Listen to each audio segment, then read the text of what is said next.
تو اگر وہ منہ سے نکال دے نا عمران تو یہ اس کو بھی باپ بنا لیں گے. وہ ایک احمد فراد ہے, وہ ایک شاعر ہے, اس شاعر نے ایک شعر پڑھا تھا, بس وہ ایک شاعر تھا, اس نے ان کو باپ بنا لیا. اب وہ بھی اس احتجاج میں شریک تھا, اور وہ اس احتجاج میں جو شریک تھا, اس احتجاج میں وہ ایک شعر پڑھ رہا تھا. اور شعر کیا تھا؟ پی ٹی آئی کے کارکنوں کی غیرت بڑھا رہا تھا, ان کو جذبہ دے رہا تھا, ان کو یعنی کہ کہہ رہا تھا کہ نکلو قربانی کا دینا ہے. اور شعر وہ کیا تھا؟ آدھا اس نے شعر پڑھا ہے, میں وہ آپ لوگوں کے سامنے رکھوں گا, لیکن پورا شعر میں آپ لوگوں کے سامنے رکھتا ہوں. کیا ہے کہ سر کٹنے کے موسم میں دیوانوں کی بستی سے دیوانے تو نکلیں گے. یہ شعر پورا اس نے پڑھنا تھا, لیکن اس نے آدھا پڑھا. سر کٹنے کے موسم میں پڑھا تو پنجاب پولیس پہنچ گئی. شعر کون سا ہے؟ سر کٹنے کا موسم ہے, تکڑے ہو جاؤ, بہادر بن جاؤ, اب وقت آ گیا سر کٹانے کا. یہ کس کو کہہ رہا تھا؟ یہ پی ٹی آئی کارکنوں کو کہہ رہا تھا, ان کا جذبہ بڑھا رہا تھا. لیکن جب اپنے اوپر اب باری آئی, جب اس نے اپنے آپ کو پنجاب پولیس کو دیکھا, تو وہ دم دبا کے بھاگ گیا. بھائی سر کٹانے کے لیے صرف یوتھی ہی پیدا ہوئے ہیں, کیا آپ لوگ سر نہیں کٹا سکتے؟ بھاگنے کی کیا ضرورت ہے؟ جب سر کٹانے کی بات کر رہا ہے تو کھڑے ہو جاؤ نا. تو یہ ناظرین اس طرح یعنی کہ استعمال کرتے ہیں کس کو؟ پی ٹی آئی کے ورکروں کو.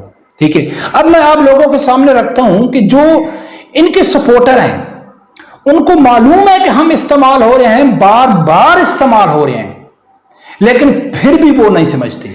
اب عمر وجود کی ویڈیو رکھی, اس کے بعد میں نے آپ لوگوں کے سامنے یعنی کہ احمد فراد کی رکھی. اب میں آپ لوگوں کے سامنے وہ ویڈیو رکھتا ہوں کہ جو عام کارکن, یہ جو اب موجودہ دھرنا ہوا ہے, اس دھرنے میں عام کارکن کیا کہتے ہیں موجودہ قیادت کے بارے میں, یہ بھی سے تحریک. اور یہ جو جلسہ اور جلوس ہم کر کے رہیں گے, لیکن ادھر یہ آگے لیڈرشپ ویڈیو تصویر لے کر ادھر سے بھاگ جاتے ہیں. لیڈرشپ آیا کہ ابھی ادھر سے ایک آیا, انہوں نے کہا ہم نے روٹی کھا کے واپس آنا ہے. کیا ہم ادھر کھڑے نہیں ہیں؟ ان کو شرم نہیں آئی؟ انہوں نے ہم نے ووٹ دیا ہے, یہ گھر سے نہیں آئے, اور یہ سارا لیڈرشپ جتنے بھی ہے سارے بھاگے. ایک آدمی آیا تھا, وہ آگے گیا تھا. اس سے تو آپ کو یہ کال کس نے دے دی کہ بھائی ابھی سلسلہ ختم ہو گیا, یہ بتائیں. یہ شہریار ریاض صاحب جو تھے, انہوں نے ہمیں حاضر تھے, ابھی گئے ہیں شادنگ. ادھر آئے, شوکت بسرا صاحب نے دی ہے, ادھر آئے نا, ادھر آگے ہیں. کیا کیا شوکت بسرا صاحب نے؟ وہ کہتے ہیں جی ڈالا جیل سے عمران خان صاحب کا پیغام آیا ہے کہ ابھی احتجاج کو فی الوقت ختم کر دیا جائے. وہ تو میرے ساتھ ابھی بیٹھے ہوئے. اب یار ان کارکنوں کے چلانے کا کیا فائدہ؟ یہ کہتے ہیں کہ پوری لیڈرشپ بھاگ گئی ہے, روٹی کا بہانہ کر کے وہ بھاگ گئے, ہم کو اکیلا چھوڑ گئے. جہاں شیلنگ ہو رہی ہے, جہاں یعنی کہ گولی چلائی جا رہی ہے, شیلنگ کی جا رہی ہے, وہاں جو ان کی پی ٹی آئی کی قیادت ہے, ان کو اکیلا چھوڑ کے کہ ہم جی کھانا کھانے کے لیے جا رہے ہیں, اور اچانک جی اعلان ہوتا ہے کہ آپ دھرنا ختم کر دیں گے, کیونکہ خان صاحب کا جیل سے حکم آیا ہے کہ آپ دھرنا ختم کر دیں. اور کتنا شدید غصہ پایا جاتا ہے عام کارکنوں میں. اور ہم سمجھتے ہیں کہ پی ٹی آئی کی جو قیادت ہے نا, اس کی غلطی نہیں ہے, غلطی ان یوتھیوں کی ہے. یہ خود استعمال ہو رہے ہیں, بار بار استعمال ہو رہے ہیں. یہ ڈھونڈ رہے ہیں پی ٹی آئی کے سمندر میں. پی ٹی آئی کو مثال دے دو ایک سمندر کی, اور غیرت مند اور بہادر لیڈر کی مثال لے لو ایک انگوٹھی کی. اب وہ سمندر میں انگوٹھی پھینک لیں, اور یہ ڈھونڈنے کی کوشش کر رہے ہیں کہ ہم پی ٹی آئی کی عادت میں کوئی بہادر اور غیرت مند لیڈر ڈھونڈیں, لیکن کیسے ملے گا بھائی؟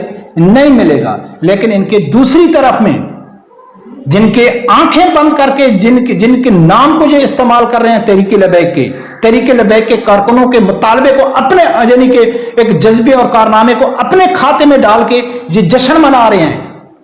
اور ان کے سامنے معلوم ہے کہ ایک تحریک لبیک میں نوجوان قیادت ہے جو غیرت مند بھی ہے, جو بہادر بھی ہے, جو دلیر بھی ہے, اور اس کے کارکن غیرت مند بھی ہیں, اور قربانی بھی دے سکتے ہیں, ہر مشکل کا سامنا بھی کر سکتے ہیں, ڈٹ بھی سکتے ہیں, وہاں یہ نہیں جانا چاہتے. تو اس وقت میں سمجھتا ہوں کہ بہترین موقع ہے تحریک انصاف کے کارکنوں کے پاس کہ وہ دفاع کریں. ہاں, اگر وہ سمجھتے ہیں کہ جی عمران خان غیرت مند ہے, عمران خان بہادر ہے, یہ جو پی ٹی آئی کی قیادت ہے یہ بزدل ہے, یہ ڈرپوک ہے, تو بھائی آپ کے سر کے اوپر اس کو مسلط کس نے کیا ہوا ہے؟ عمران خان نے کیا ہوا ہے نا. تو سیدھا نام لو نا عمران خان کا کہ خان صاحب ہم کو آپ کا یہ فیصلہ منظور نہیں ہے. یعنی کہ خان بڑا اچھا ہے، ایماندار ہے، لیکن اس کی لگائی ہوئی قیادت کو آپ گالی نکال رہے ہیں، تو بات کا کیا، اس کا کیا مقصد ہے کہ عمران خان خود آپ کو ذلیل کر رہا ہے، ایسی قیادت آپ کے اوپر مسلط کر کے آپ کو ذلیل کر رہا ہے، کیونکہ اس کو معلوم ہے کہ میں آرام سے اگر جیل میں بیٹھ گیا تو اس نیت سے بیٹھ گیا کہ کارکن جو میرے ہیں نا، جو میرے لیے جان بھی دے سکتے ہیں، میرے لیے ماں بہن بیٹی بھی قربان کر سکتے ہیں، میں ان کی ریڈ لائن ہوں، تو میں تو 10 دن بھی جیل میں نہیں رہوں گا، یہ باہر نکلیں گے، ملک جام کر دیں گے، افراتفری پھیلا دیں، انقلاب لے کے آئیں گے اور مجھے چھڑا کے چلے جائیں گے۔ اب عمران خان بیچارہ پھنس گیا ہے کہ ان تلوں میں تیل تو ہے نہیں۔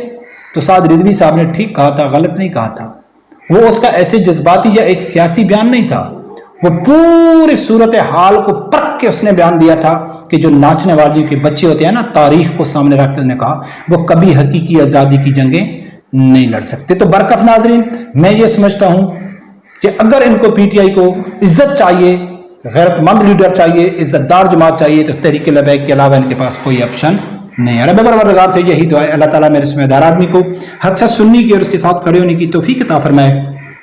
اللہ حافظ۔